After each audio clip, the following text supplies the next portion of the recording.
Hello, my name is ACB the Man, and welcome to Radio Epic, episode 13. Now, this is just a short intro by me. I am not actually on this episode. I came home and was wiped from work yesterday, and so couldn't actually be on this. Got the guys set up, and a big shout out to bnelly, to David Allen 353, and PhD Shenanigans for continuing the episode, even though I was not on it. I want to say thank you, and now let's listen in to their thoughts about the Destiny 2 beta. All right, so start with beta out. I think it's over with by now. Yes, and so. What are your first impressions, guys? I thought it was quite fun. They definitely didn't want to reveal too much, which has its benefits. It keeps a lot of the mystery for the real game and tries to keep the excitement going. But again, I want to see more just because I want to see more and I want the game to actually be out. Yeah, I can appreciate that they kept it a little bit thin, but it definitely felt a little limited with just the 2 game modes and then the strike. It didn't take me very long before I felt like I kind of had my fill of it, and I was just ready to play something else. Completely agree with you both on that. I mean, that was mine too. I was like, cool to, it took me like 2 hours maybe to play through most of it, at most, and then I was just like, meh, cool, but why isn't the game out yet? Like, give me the whole thing. Shut up, Bungie, and take my money. That's pretty much what I thought too. I was like, it was really cool, and everything. Enjoyed everything. I mean, I spent probably an hour and a half on a strike just trying to look at everything possible and come up with like theories and stuff. But yeah, it was definitely too short. I honestly hoped it would have been more. So I definitely agree on that. I'm sure my teammates probably hated me on the strike. I'm like running in the complete opposite direction. It's like, God, come on, man. I'm trying to get this done. Yeah, I think they definitely maybe overcorrected from the Destiny 1 beta, where they basically gave us a third of the game or more just in the beta. And then we got it, it's like, oh, I've already played all these missions. So I think they definitely did not want the same thing to happen. Yeah, I didn't play the Destiny 1 beta, so I can't really speak from experience or anything, but, I mean, a beta, you want to give it enough, just to be like, this is good, but I want more, like, now. And I think they did a good job with that, because, like, everybody I've talked to, they're like, why isn't the game out already? Like, why is it not September 6th or whatever the date is? So, like, I definitely want the game to come out, and I can't wait a month to play it.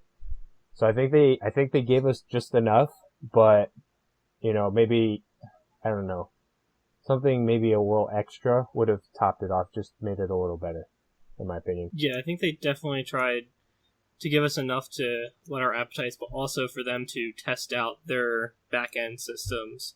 And so by restricting the number of PvP modes and limiting us to 1 strike and having 1 story mission where you knew there was going to be a lot going on and people coming and going out of your story missions, I think it probably helped them test out their servers and their backend to make sure everything was working fine, which is kind of the point of the beta. Yes, there's the publicity aspect and it gets the community hyped, but really it's to make sure that your product is working before you crush the servers. And I don't know, I wasn't part of the farm experience, but I would guess that's also a big reason I think was announced was that they would let the farm out was to see how their servers would handle it. So I mean, it's definitely, I think it probably fulfilled their purpose. And I know I had a hell of a lot of fun playing it, so. Yeah, I think their open invitation to the farm was like, come crash our servers or something like that.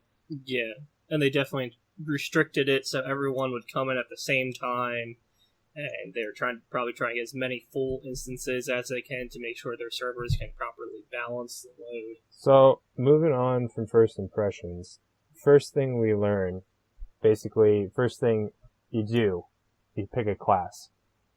What do you guys think about the class setups, the subclasses, what we've seen so far. Any hopes, dreams that you might want to see from these new classes or new subclasses that we might get? Yeah, I liked the classes. I particularly like the Warlock.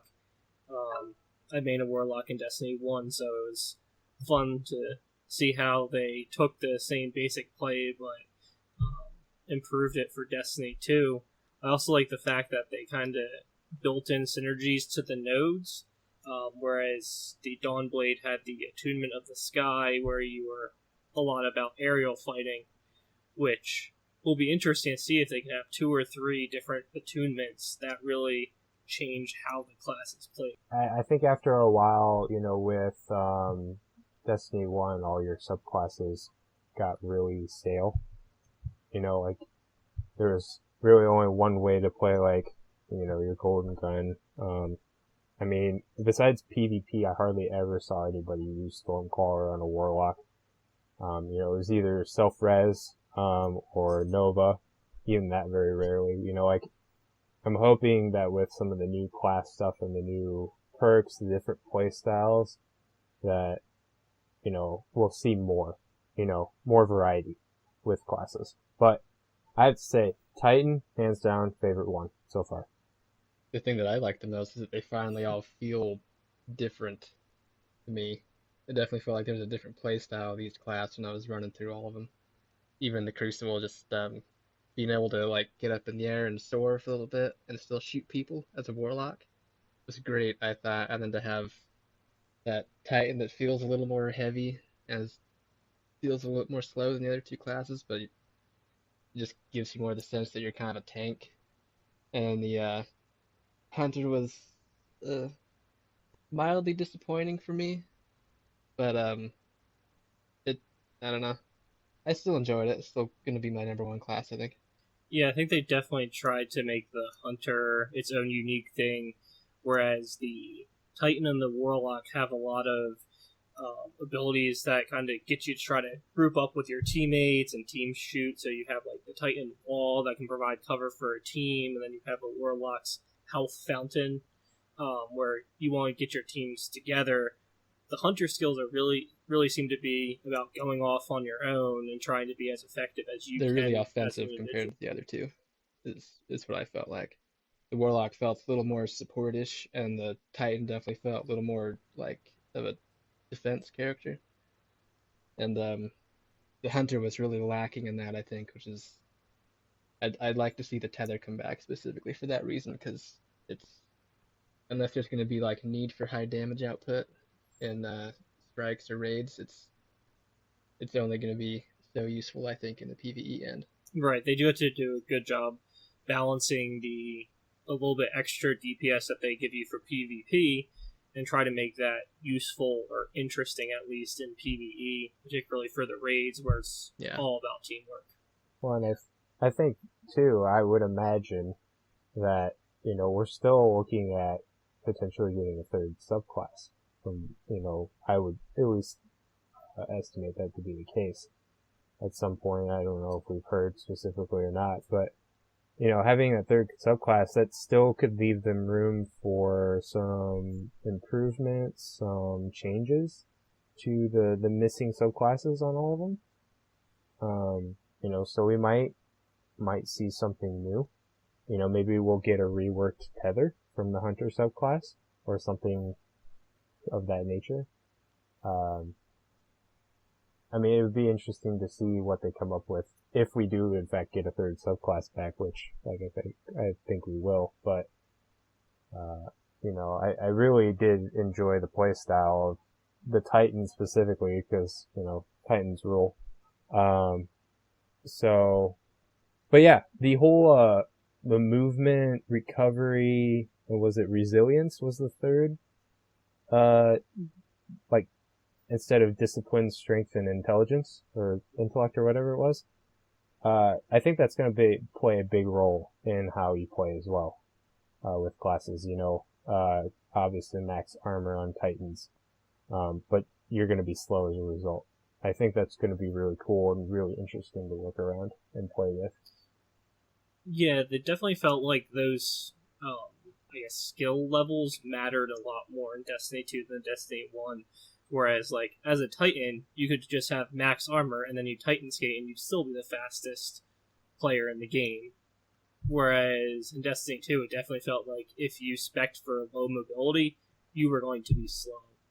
Which makes it a real choice rather than just being, well, I'm going to be a tank as well as a sprinter and just be able to move across the map and, oh yeah, I can dodge midair with Twilight Garrison. It definitely feels like they're trying to get you to think about your decisions when you spec out your character. Yeah, I think that alludes back to the whole, like, them wanting to slow down the pace of the game. And I think, again, like Titans with Twilight Garrison and shoulder charge and everything, I mean, they were more mobile, I think, than Hunters were, for the most part. And, when you have, like you said, something with max armor running around faster than a Hunter that's kind of a problem. It's broken, to be honest. So I mean, I like what they're doing with the whole, instead of, trying to change your abilities, trying to change your, like, character attributes, your speed, your toughness, your recovery and stuff like that. So I really enjoy that. And I think that's going to be a big change that people are, as you said, gonna have to start thinking about. How am I gonna play this character or this, tune? And what do I want to play like? So I really like it. So moving on to PvE. And I think, specifically gun changes maybe, but what do you guys think of the PvE so far? Like, what have you liked about what we've seen with a strike? We didn't get a probably more so big look at PvE necessarily, but it definitely felt like the encounters were larger to me. Like there was more going on. The strike itself was like long. You had to go a long ways before you actually got to the final encounter, which I thoroughly enjoyed. It felt like it was more than just a really short little mission. And it takes longer than 10 minutes to do it, or 5 minutes if you're doing the Nexus in Destiny 1, which was great, I thought. Yeah, it was nice how, rather than being like a lot of Destiny 1 strikes, it's sprint to this little set piece, and then sprint to the final boss, and then you're done. In Destiny 2, the strike really felt like you were doing things, and there was interesting things to do along the way, and a lot of little, I guess, pitched fights or like set up encounters that you had to do specific things at. So it wasn't just sprinting, kill the tank, sprint, kill the boss. Yeah, I think it. I mean, just yeah, I like the length of it. I definitely don't want it to be. I want it to be longer than a mission. But not like raid length, obviously. But I definitely like that there was a lot longer, and as you were saying, it was not just, sprint past everything, kill the one person you have to, and then sprint past everything else, and then boss. You actually had to, like, do stuff and interact with things and, not die in the meat grinder that was that drill, which I died a lot.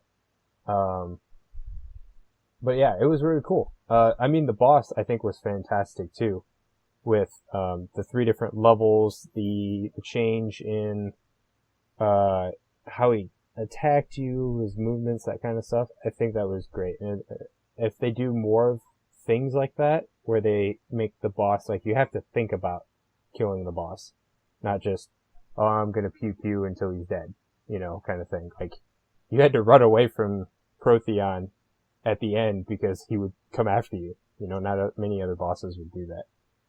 So I think that was a cool change to what we used to have in strikes with Destiny. Yeah, if it's an indicator of what the rest of the game is going to be like, I think it's a really good sign.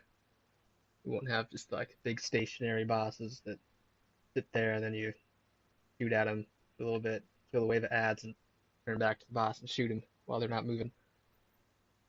hmm I was more terrified of the boss in the strike than I was of the ads. Like the boss. The first time I played the strike, was running with some randos, and I'm just like, we're at the third phase, the final pit, and then all of a sudden, just boom, dead. I had no idea how it happened, and then all of a sudden he's just towering above me, and just like shooting me, and I'm like, oh, he moves. He doesn't just stay on the outside. He actually comes into the middle. I was like, okay, I'm gonna have to keep moving then. I can't just hide behind this rock. So like, yeah, I'm hoping everything's like that. More dynamic gameplay than static gameplay. Yeah, it's going to be interesting to see how the balance works with light level, because we were at light level 200. I think the activity was at light level 210, and so it'll be interesting to see how the difficulty scales with light level, when inevitably we're going to, after doing the raids a few times, we're going to be over leveled for the content. I think they did a pretty good job of making it so it'll still be interesting when you're just more powerful than all the enemies. But it's going to be interesting to see how that dynamic changes. I think they could do a few different things with that power dynamic. Maybe because I think like in Destiny 1, if you did like a level 16 strike, you could probably one-shot even a boss. But like they basically toned you down to that light or that level. So I don't know if they'll do something like that. Right, like with the 3-stage fight, like no matter what your light level is, you're still going to get to stage 3, and he's still going to stomp on your head, and that will still kill you. So I think, at least for this strike, I think this strike will still be interesting when you're over leveled. It's just, I'm hoping that they make all the strikes just as interesting, with interesting mechanics that will be fun regardless of whether or not you're overpowered. Yeah, it kind of would make me wonder I know there's been some games that like something like a strike or a mission, it adapts to the level that you're at. So like, basically instead of just saying this strike is at this level and this level, if they make like like they had a level 16 and then a light level 321 kind of thing, will they make it adapt to an average level of the people that are in the group? So maybe it's easier for one person, but a little bit harder because the other two people are under leveled, kind of thing. Or I don't know. It'd be kind of interesting to see how they pull that out, and how they deal with it. They've sort of done something like that before with the mission for the Black Spindle. It gets incrementally harder depending on how many people you actually have in the mission with you. So it's within reach, I think, for them to do some sort of scalable difficulty with the strikes. It'll just be interesting to see if they implement that and how. If it's a light level thing or if it's based on how many people are in there. I'm just thinking, a few years ago, Madden used to have a feature where you could dynamically scale difficulty level. And so when you're playing the opponent, the game would watch how good you were, and then if you're playing well, it'll make your opponent better. It'd be interesting to see if they try to implement something like that. I don't think they will, but it would be kind of cool to start out a raid or start out a strike, and it's pretty easy, and then when you start plowing through enemies, the enemies get stronger and fight back more. It could be an interesting mechanic. I don't think they're going to implement it, though. Well, I mean, they could not necessarily base it on your player, like the way you play, but just base it off of okay, this is where we set the standard for this raid or this mission or strike or whatever it is. And then, okay, so strike has 3 people, okay, first person, are they higher, lower light level than what the standard is. Okay, maybe bump it up a little bit if they're too high or too low, or do it accordingly, and then do like an average. I think that would probably be a good way to maybe make it easier. Well, not easier, but make it change more based on who's in the thing. Because like if you're carrying a friend through it or helping somebody else, you might be doing it easy, but maybe it's still a little bit of a challenge for them.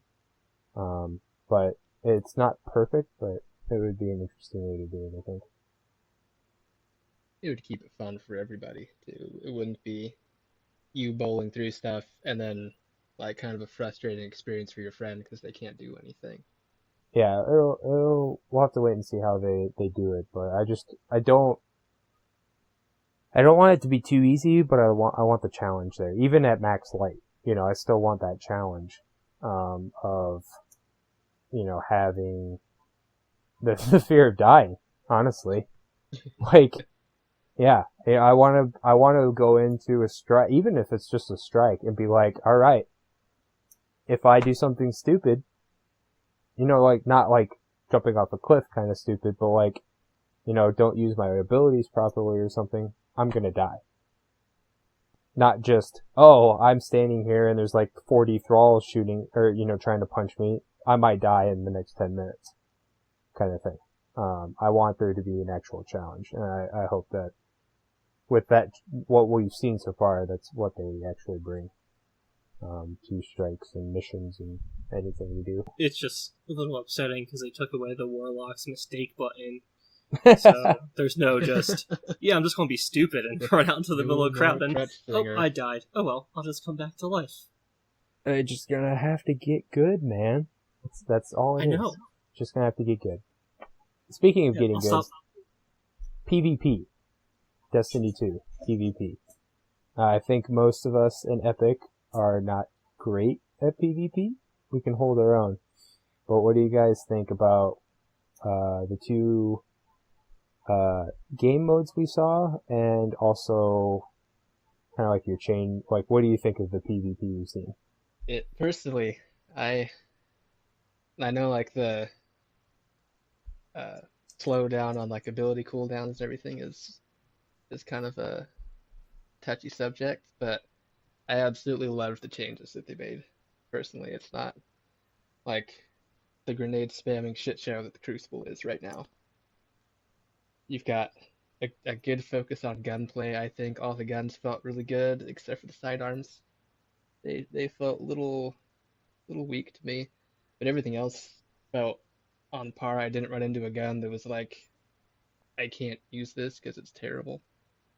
All of the archetypes and everything felt really good to me, and the supers definitely felt like they were used in a more conservative manner, and it wasn't like you run around a corner and instantly get smashed by a Fist of Havoc or a Nova Bomb or something that was used just extra special for you. And then of course you get hit by the same guy 2 or 3 times again in the game with the super. It felt great to me. The slowdown on the time to kill and all that, I thoroughly enjoyed it. I agree with most of that sentiment, and again, I thoroughly enjoyed it. 2 issues that I kind of had was, one, like, I do like the 4v4 game mode, but the issue is if you drop to, say, 4v3, that's a big disadvantage, particularly like in Countdown, where you can't split up and be fighting 2-on-2. Now you're going to be 2-on-1, and it's a bigger imbalance than 5 or 6. So that's one issue that comes out, particularly if you're solo queuing. And the other issue I had was it seemed like they made the supercharge very dependent on kills, which I don't think is a terrible way to go. But the thing that I noticed is it leads to team steamrolling. So when when 1 or 2 players get up a lot and get their supers early, they can get kills, which gives their teammates orbs of light, and so they have supers, and it just seems like one team can get on a steamroller a little bit. Whereas I think what they were going for is pushing the time you get your super to later in the match, and so I think what they're going for is you're fighting your match, it's somewhat close. Maybe one team has a little bit of a lead, and then everyone starts to get their supers, and it's how you use your super that determines the actual outcome of the match. I think that's just a tweak in the balancing and the timing that they need to do. They said they're working on that, so it might be fixed for the actual game. I can agree with the super thing too, because there were certain games where not everyone would actually even get their super, like it would end before they got it, which is an issue, and I think you're right where they're relying too much on you getting kills for it, and not so much on maybe counting assists, or just they need to speed up the overall charge rate a little bit. But it'll I'd like to see them at least kind of keep that at a rate where you're only likely to get one super per game, and you can't just keep popping it over and over again. Yeah, I think I agree with everything that's been said so far. The one kind of thing I would add too is, as you said there, Doc, was counting like assists, because everybody has a bad day. Some days you can just be on fire. You're just headshots for days. Then there's other days you can't hit the side of a barn with a rocket launcher. So I think even if you don't get the kills, like I still think you should get a little something for an assist. Maybe you have to put so much damage into the kill before you get points for the assist. So it's not like, oh, I'm just gonna run around and hit the guy once and the other guy kills him and I get the assist. So maybe you have to put like 1 or 2 shots into him. Do a certain percentage of health or whatever it may be to kind of actually have that be a thing. But yeah, I think there were a couple games I didn't even get a super. I wasn't even close. Like I was still halfway at like the end of the game. So I think that might help, and hopefully they do balance that a little bit. Yeah, and I know they rolled like kills and assists all into the defeated tag. Like if you just hit somebody else once and someone else kills them, then you still get a point into what is like your kill and assist counter. But I don't think that if you get the killing blow that you actually get the super energy for it, which is where they need to either give you a percentage of like whatever damage you actually did to the guy, give you that percentage of the super energy in that kill, or just split it and say that anyone who shot this guy gets this amount. To help bring that up a little bit for the people that aren't getting those killing blows all the time. Maybe they hit somebody and then they get sniped and don't have the chance to actually finish that person off. Right, and that would go towards the changes that they're making, because it really seems like they're pushing for people to team shoot a lot more. Whereas in Destiny 1, team shooting was a good strategy because it killed people faster. It seems like in Destiny 2, if you lose a 2-on-1 99% of the time. And so it'd be good if they better balanced the super energy and the points with the assists. Because again, they changed it to just defeated. On top of that, the Warlocks and the Titans have abilities that seem to want people to group up and stand in one place and shoot out at enemies. Yeah, I just hope the PvP just doesn't turn into basically a steamroller. Just I want to actually have a chance to like come back from a game, rally my team and bring on the biggest upset of the year kind of thing. But at the same time, like if I'm ahead, I want to definitely be rewarded for it. So yeah, they have they've got some stuff to do for sure. Yeah, another reason that you don't want to steamroll is even if you're winning, or steamrolling, you don't want people to drop out of the game. And so Bungie needs to really think about preventing steamrolling because, again, someone dropping from a 4v4 match is a big deal. And it just means the steamroller continues to roll. Well, I think that's even with any, not necessarily with like a control or the what is it, to capture the point, whatever the non-competitive one was, because weren't there more than 4 people on a team? Wasn't there like 5 or 6? No, it was 4 Was it on 4? 4. Oh, I guess I didn't play much PvP, so you can tell. Like with other games, that have like a 5v5 or, like for Overwatch, like 6v6, I mean, like Overwatch, if you lose somebody, you can definitely tell.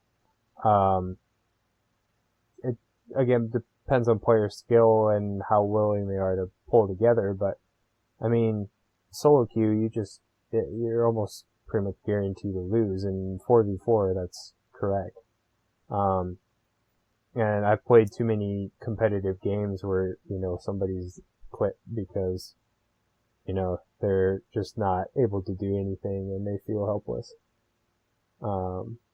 So yeah, I hope they, I don't know, implement some, balance it so people don't quit, or implement, I guess maybe with competitive, maybe implement like an elo drop or something that is like, yeah, just something so that way they don't quit, just mid-game. Yeah, or even something as simple as just if you leave a game in progress, not at the end, you just have like a 5-minute lockout of going into another activity. Because, I mean, everyone has to leave for some reason. Like, maybe like you order dinner and the pizza arrived, you need to go up and get dinner.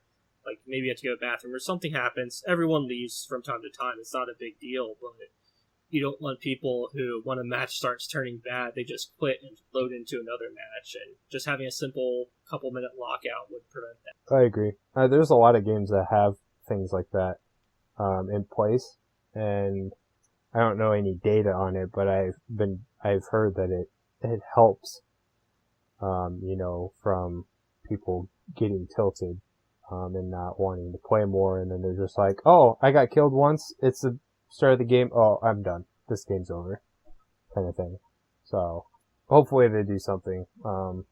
They have a number of options, but hopefully they come up with something good. So, I don't think we actually discussed the biggest change. How did you guys feel about the special weapons moving over to the power slot? Instead of having a primary, a special, and a heavy, you had 2 primaries, one of which had an elemental damage and a power ammo.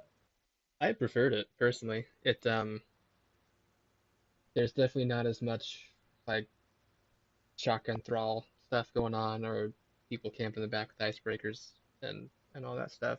It cut down on that, and then there's they set the primaries apart a little bit by giving the kinetic weapons kind of damage preference over guardians who aren't in their super, and then giving energy weapons a bonus on anyone who is using their super. So there is a reason to use either one of them outside of just getting kills at the start.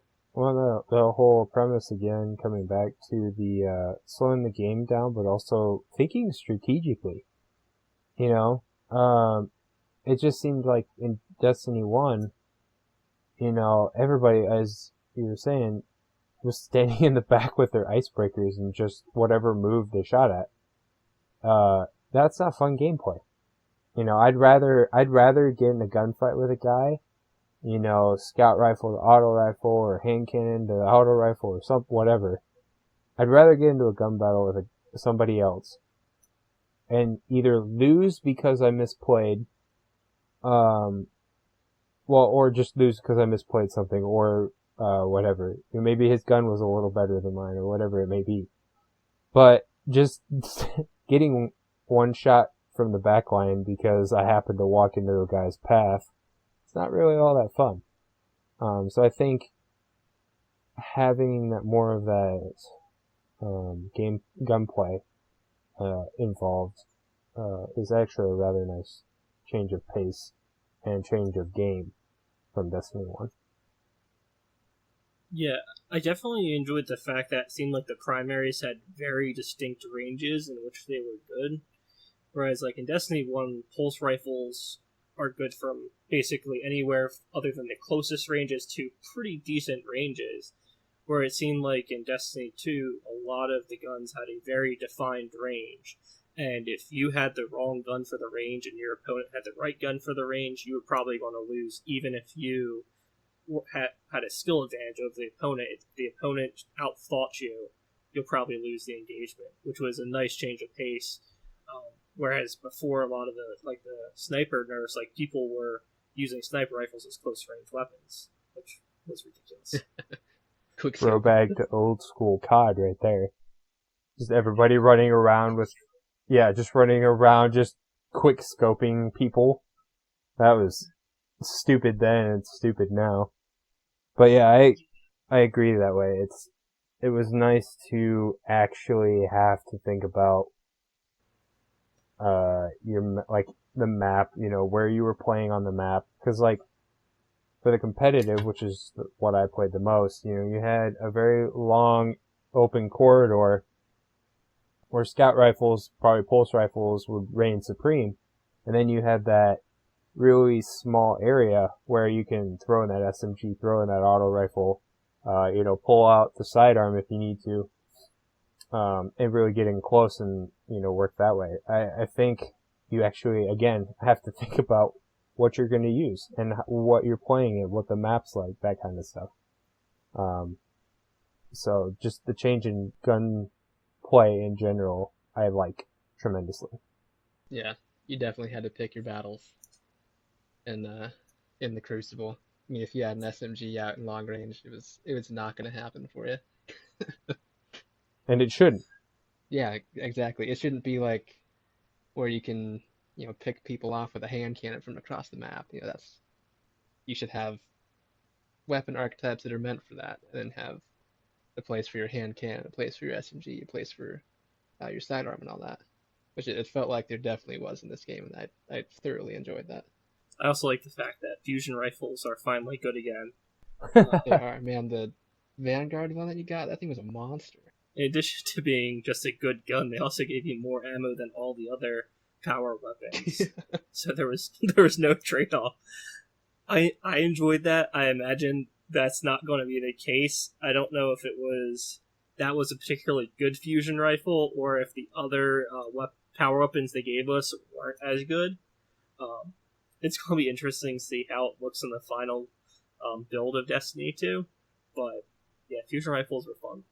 I think they'll have to adjust, like, either how much ammo you get for each power weapon, or just the weapons themselves, because the rocket launcher, I think you got as a Titan, you only got one shot with it, which didn't really make any sense to me. And the grenade launcher, I think you got 4 shots with, which, I mean, that one itself almost felt like it needed all 4 just to kill somebody. And then the sniper they give you a lot of shots with, but it felt like to me that the zoom was way too much for the maps. The maps were too small for like a 5 or 6 times zoom or whatever they have on that. It's something that needs to be addressed, I think, but they felt powerful. They felt like they were something special. They felt like they were power weapons. Yeah, it was amazing. And not just a third weapon to hold, No, like, you know. Oh, my sniper's a shotgun, and my shotgun's a sniper. Yeah, I think the fusions were particularly better because they have that long charge up time, but the time to kills are longer now. So whereas before, if you just met somebody and started charging and they started shooting at the same time, they'd probably kill you before you shot. Now you have a pretty good chance of getting that shot off and ending the engagement with a kill. So,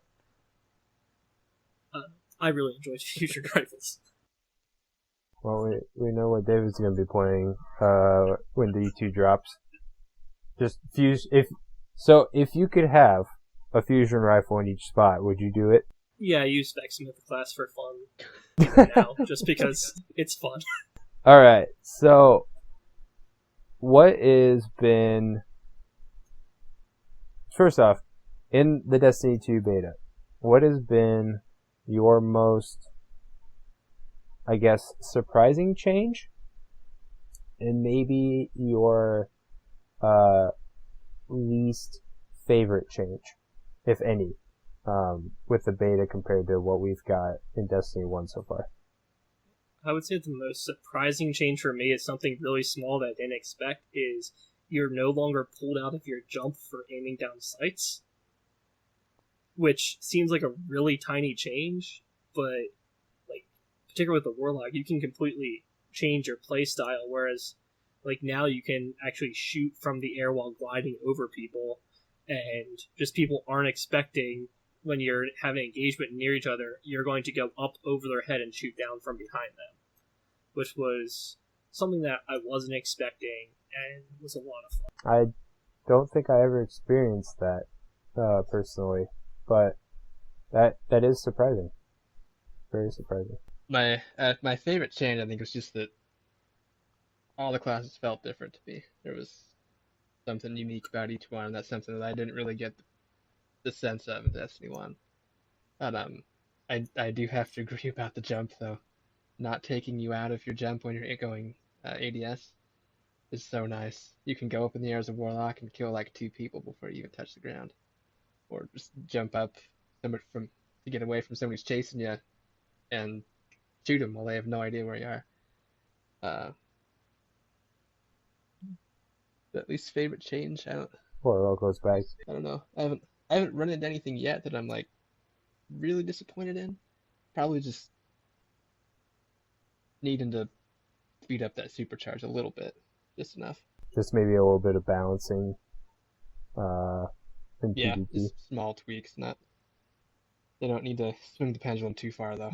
Yeah, I definitely think they overcorrected a bit on the grenade charges, because in addition to slowing down the charges, now a stick is no longer a one-shot kill. So they hit it in 2 different ways. I'd say for me, my most surprising change of the beta was, oddly enough, mantling. Being able to mantle or climb stuff. I was running the strike with a couple of people from the clan and we were just goofing around. We were basically, they wanted to run the mission or run the strike and just take our time, look around, see what we could find, theorize, that kind of stuff. And what was I playing? I think I was playing a hunter at the time. And I missed a jump, was so close. You know, those ones where you just would, smack into the wall just below the edge. And all of a sudden I was up on the ledge. I'm like, did I just mantle? I was like freaked out about it. And so, you know what I did? I jumped off the thing and then tried to get back on. And I was playing with some dude and some lady, and they were like, "What are you doing?" And I'm like, "You can mantle." And I was like, "Can you see what I'm doing?" So like they were both watching me, and sure enough, they watched me, like my character put my hand up onto the ledge and pull myself up. And I was like, my mind is just blown right now. I'm like, I wouldn't have honestly thought they would have put mantling into Destiny. It just doesn't seem like a characteristic you would think that you would need or do, when you can float in midair, So I was supremely shocked on that. I probably spent a solid 20 minutes just running around one part of the map, just mantling all over the place. And it's not that I've never used it, I didn't expect it. And that was surprising to me. So I really enjoyed that one, but I didn't really find anything too disappointing. The PvP stuff was a little bit disappointing with the pace of the game, how some things played out. But honestly, so far, I mean, I'm pretty happy with what they're doing for Destiny 2. Can't complain too much, at least. So, any other big changes or anything that is noteworthy, I guess, or anything of note? Oh, not out of the beta. I don't think so. Oh, this is another one that that it's hard to notice. When you pull out your ghost, if you hold down the whatever it is, the select button, you go straight to the director without going. So I know they had advertised that. I didn't initially notice that, but it was nice just being able. I was in the farm. I'm like, oh, what do I want to do? I just held down the button and it's like go to director. Don't have to go to orbit, wait, and then load into the next activity. That's gonna be like game changing for everybody. Yeah, a lot of the changes were like quality of life changes, but they really add up to make the game better. And they're the kind of changes that they just couldn't make by doing another big expansion to Destiny 1. Like the going to orbit so much built into Destiny 1 that they couldn't make a change that you don't have to go into orbit anymore. So Except I'm gonna miss sitting in orbit waiting for one of like three things to happen. Either A, for the full fire team to get on, B, somebody can't get connected into the fire team, some sort of error code or whatever, or just, going to orbit after you finish a mission. I mean, I'm not sure if I would assume you can still go to orbit, but, if you can hop right to it, why do that? But, that'd be interesting. I can't wait to see that one. That's gonna be cool. Just being able to hop from like planet to planet without having to, fly in between. Because who needs travel? One thing I'm kind of interested if they look at is, so since PvP is now 4v4, and you need a team of 4, are there going to be any 4-man activities other than the raid, which will presumably be 6? Because it seems like that might run into an issue where you are playing PvP with 4 of your friends, like, oh, let's do a strike, and someone has to go. I'll be interested to see if they bring in like the possibility to have more 4-person activities, like even if it's just like the patrols that they seem to be adding a lot to. Even if you just do that with. Yeah, that would be interesting to see if they add to it, or if they're gonna like hard stick it to 3 or whatever number they decide to use. So that'd be interesting. I agree. So, last thing, is there any other important news that we're missing with Destiny 2? Anything that we haven't covered so far? No, IGN, I think, just put out a video with new details of one of their PvP modes, which is kind of like an elimination, except you have a set number of revives on your team, and first team to hit 0 with no one left alive loses. So it's a twist on the elimination. I wouldn't be surprised if that's the style they use for Trials of the 9. The interesting way to play it. Then the games would actually like be a hard timer. Right, and there wouldn't be just sitting watching orbs for 2 minutes for the round to expire, because people would be reviving, and kind of keeps the game moving and eliminates the strategy of sitting and watching a glowing orb on the ground. Like I spend half the time when I'm in a raid. Alright, once again, this is ACB the Man. This is just an outro, and I want to thank bnelly, PhD Shenanigans, and David Allen 353 for doing this podcast. And once again, if you would like to be part of Clan Epic, go to the100.io/groups/1412. It's group 1412 on the100.io. Follow the instructions on there. We're currently in the process of getting everything ready for Destiny 2, and so you could join us as we make that transition.